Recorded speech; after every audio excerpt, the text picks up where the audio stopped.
Welcome to education with easy trick. आज हम लोग commercial unit of electrical energy KWH पर किलोवाट आवर की बात करेंगे। सबसे इम्पॉर्टेंट टॉपिक है और जो है ये सब बोर्ड एग्जामिनेशन चाहे इंटरमीडिएट में हो अदरवाइज क्लास 10th स्टैंडर्ड का हो, ये हमेशा आने वाला क्वेश्चन है कि यूनिट, इसे हम यूनिट भी बोलते हैं और एक कॉमर्शियल यूनिट है जो हमारे यहाँ उपयोग आती है। ठीक है, तो हम 1 किलोवाट आवर या 1 यूनिट के बारे में हम लोग डिस्कस करते हैं। ठीक है, the 1 kilowatt hour is the amount of electrical energy consumed when an electrical appliance having a power rating or 1 kilowatt is used for 1 hour। Simple सी बात है, किसी भी इलेक्ट्रिक एप्लीकेशंस के द्वारा, इलेक्ट्रिक मोटर के द्वारा अगर एक आवर में, एक घंटे में 1 किलोवाट की बिजली, 1 किलोवाट का करंट, 1 किलोवाट का पावर कंज्यूम कर दिया जाता है इलेक्ट्रिकल सर्किट के द्वारा, इलेक्ट्रिकल अप्लायंसेस के द्वारा, तो वो आपका 1 किलोवाट आवर हो जाता है। जैसे आपके यहाँ मान लीजिए कि हीटर लगा हुआ, ठीक है, उसकी जो पावर है 1 किलोवाट का है, 1 किलोवाट का रेटिंग है, 1 किलोवाट का हीटर है। अगर उसे 1 घंटे चला दिया जाए तो जो उससे यूनिट निकल के आएगी वो होगी 1 kWh, 1 या 1 यूनिट। तो समझ में आ गया कि किसी भी इलेक्ट्रिकल अप्लायंसेस के द्वारा 1 घंटे में अगर 1 किलोवाट की बिजली करंट कंज्यूम किया जाए तो जो इलेक्ट्रिकल यूनिट की जो वैल्यू होगी, इलेक्ट्रिकल पावर जो एनर्जी होगी वो होगी 1 किलोवाट आवर। क्लियर? ऐसे 1 यूनिट भी हम लोग बोलते हैं। हमारे यहाँ जो बिजली आती है वो यूनिट के हिसाब से आती है और इसको हम 1 किलोवाट आवर बोलते हैं। ठीक है, relation between 1 kilowatt our and joule में तो हम जानते हैं 1 किलोवाट आवर को हम लिख सकते हैं 1 किलोवाट को 1000 वाट, 1000 वाट इंटू आवर को 1 आवर, तो हम जानते हैं 1000 वाट। 1 आवर को लिख सकते हैं 60 minute into 60 second, 60 minute into 60 second, तो 60 और 60 कितना होगा 3600 सेकेंड, सेकेंड में कन्वर्ट हो जाएगा तो हो जाएगा वाट। अब ये हो गया, इसका पॉइंट हम जीरो काउंट कर लेते हैं 1 2 3 4 5 6, तो हम लिख सकते हैं 3.6 10⁻⁶, 1 kilo power hour watt into second. ठीक है, क्या हो गया वाट इंटू सेकेंड। तो P इज इक्वल टू क्या होता है W/T। तो P की यूनिट क्या होती है वाट और T की यूनिट क्या होती है सेकेंड। तो P और T का मल्टीप्लाई कर दें तो वाट इंटू सेकेंड, ये किसके बराबर हो गया W के बराबर। W की यूनिट क्या होती है जूल। तो ये हो जाएगा क्या 1 kilowatt hour is equal to watt into second के यहाँ लिख सकते हैं 3.6 इंटू 10⁻⁶ जूल।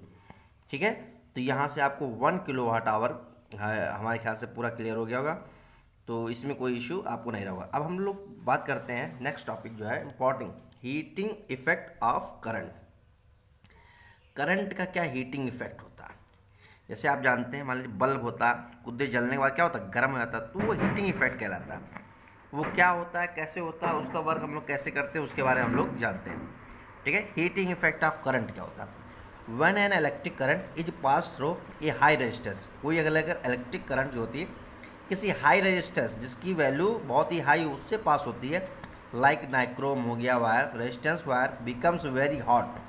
क्या होता है, जो रेजिस्टेंस वायर होता है बहुत ही गर्म हो जाता है, हॉट हो जाता है, hot producers heat, this is called the heating effect of current. इसे ही हम हीटिंग इफेक्ट कहते हैं। जैसे कि आपके यहाँ हीटर वाला तार आता है, ठीक है, अब हीटर वाले तार पे जैसे इलेक्ट्रिक करंट पास कराई जाती है तो क्या होता है उसका रेजिस्टेंस बहुत ज़्यादा होता है।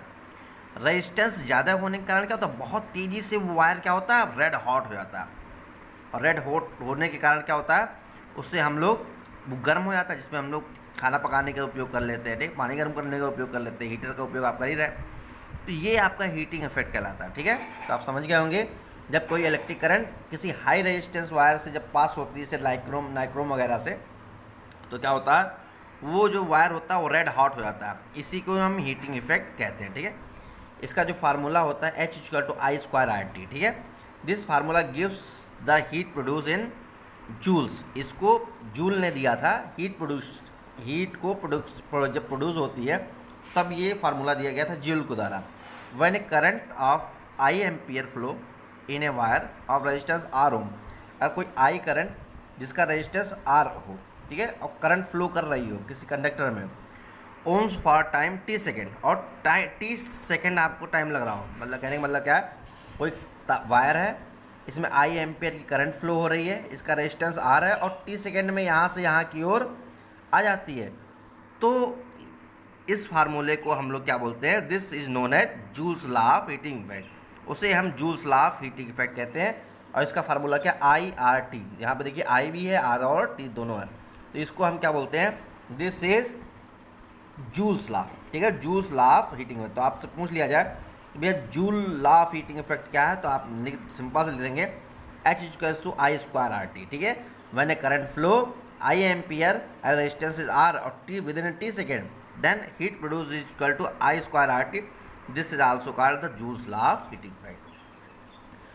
The heating produced in a wire directly proportional to किसके डायरेक्टली प्रोपोर्शनल है, करंट के। आप देख रहे हैं अगर H यहाँ से देखें, यहाँ से H क्या है, ये directly proportional to I square है, H directly proportional to R है और H directly proportional to T है। तो यहाँ से आप समझ गए होंगे जो एक क्या बोलते हैं, जो करंट है, हीट है, वो क्या है, स्क्वायर ऑफ करंट के स्क्वायर के डायरेक्टली प्रोपोर्शनल है, रेजिस्टेंस के डायरेक्टली प्रोपोर्शनल है और टाइम के भी डायरेक्टली प्रोपोर्शनल है। Since the heat produce is directly proportional to the square of current, ये आप देख ही रहे हैं। If we double the current, अगर करंट को हम डबल कर दें, then the heat produce will become 4 times, तब हीट क्या हो जाएगी, 4 टाइम्स हो जाएगी। जैसे कि आप खुद ही देख लें, अगर आई को हमने 2i कर दें और इसको स्क्वायर कर दें तो क्या हो जाएगा, ये क्या है, 4i स्क्वायर हो जाएगा। तो ये 4 क्या है, 4 टाइम हो गया ना पहले का। तो कहने का मतलब सिंपल सा है, अगर करंट को हम 2 टाइम बढ़ा दें तो हीटिंग इफेक्ट क्या हो जाता है, 4 टाइम हो जाता है। And we have half current, अगर करंट को हम हाफ कर दें देन जनरेटर विल बिकम 1/4 हो जाता है, तब ये जो हीटिंग इफेक्ट होगा 1/4 है। जैसे करंट को हमने क्या कर दिया, 1/2 कर दिया, स्क्वायर कर दे तो क्या होगा, 1/4i स्क्वायर हो जाएगा, तो 1/4 क्या हो जाएगा, इसका मतलब क्या है, अब हीटिंग इफेक्ट क्या हो गया, 1/4 हो गया है, ठीक है। Since the heat produce in a wire is directly proportional to the resistance, अभी जान रहे हैं as directly proportional to resistance है, मतलब जहाँ पे हीट जो है डायरेक्टली प्रोपोर्शनल टू रेजिस्टेंस है। इससे बेटा आप समझ गए होंगे, अगर H जो है डायरेक्टली प्रोपोर्शनल टू R है, इसका मतलब क्या है, so we double the resistance, अगर डबल रेजिस्टेंस को हम डबल कर दें तब क्या होगा, the heat produce also get double, heat भी डबल हो जाएगा। अगर हम क्या कर दें, करंट विल मोर, इसका मतलब दिस मीन्स क्या होगा, the current will more produce more heat is high resistance wire then the low resistance wire. क्या कहने का मतलब क्या है कि अगर करंट हमारा रेजिस्टेंस वायर की वैल्यू अगर लो है तो हमारा हीट भी लो होगा, अगर रेजिस्टेंस की वायर की वैल्यू ज़्यादा है तो हीट भी हमारा ज़्यादा फ्लो होगा, ठीक है। अब देखिए, since the heat produce in a wire is directly proportional to the time, हमने बताया था as directly proportional to time हो गया। So if the current pass through a wire is double, ठीक है, then the heat produce is double, अगर time को दोगुना कर दिया जाए तो क्या होगा, हीट प्रोड्यूस भी दोगुना हो जाएगा। तो ये भी आप समझ में आ गया होगा। Application of heating effect of current, application इसका पढ़ लेंगे। नंबर 1 देखिए, we are discussing about application of heating effect, इसके बारे में हम डिस्कस कर लेते हैं। एप्लीकेशन कौन कौन से हीटिंग इफेक्ट में यूज़ करते हैं।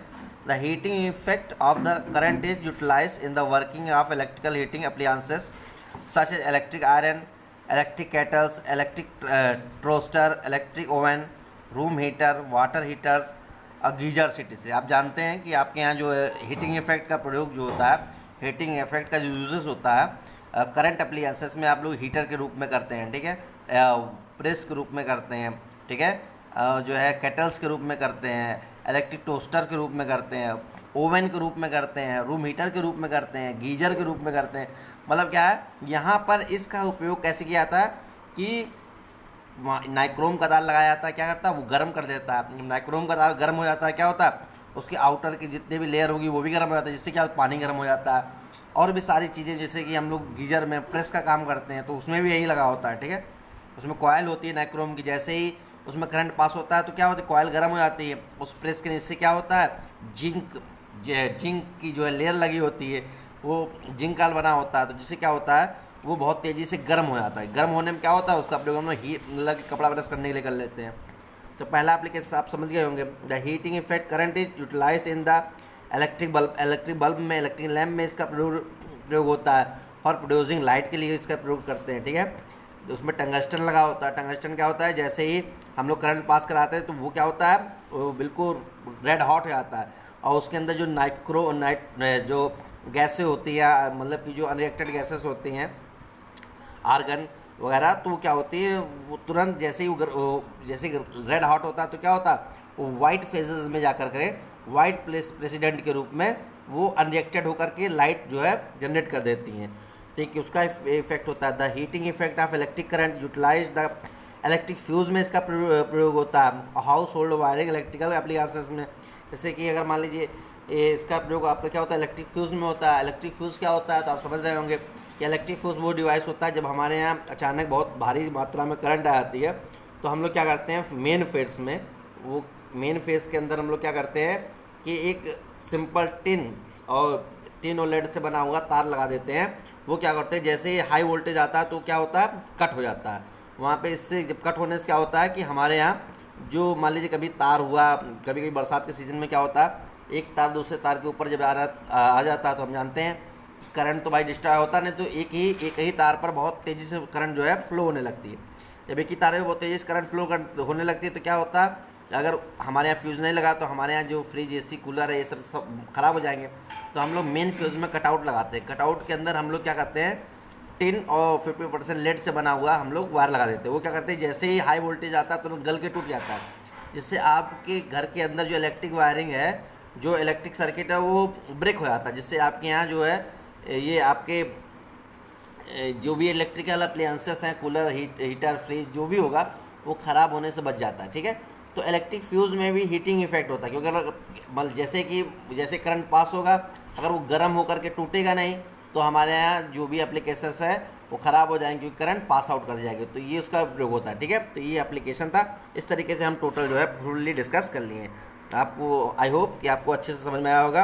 अगर ये चैप्टर आपको अच्छे से समझ में आया तो प्लीज़ जो है इसको लाइक सब्सक्राइब करना ना भूलिए। अगर ऐसे ही वीडियो आप डालते रहेंगे, हम लोग ऐसे वीडियो को आगे चैप्टर वाइज जो है इस तरीके से आपको डालते रहेंगे, और जो है आपका इसी तरीके से आप लोग हम लोग को प्यार देते रहिए, ताकि हम चैनल को आगे की ओर और प्रमोट कराते रहें, और आगे की ओर जो है और वीडियो इससे अच्छे टेक्निक से डाला जा सके। ठीक है, धन्यवाद।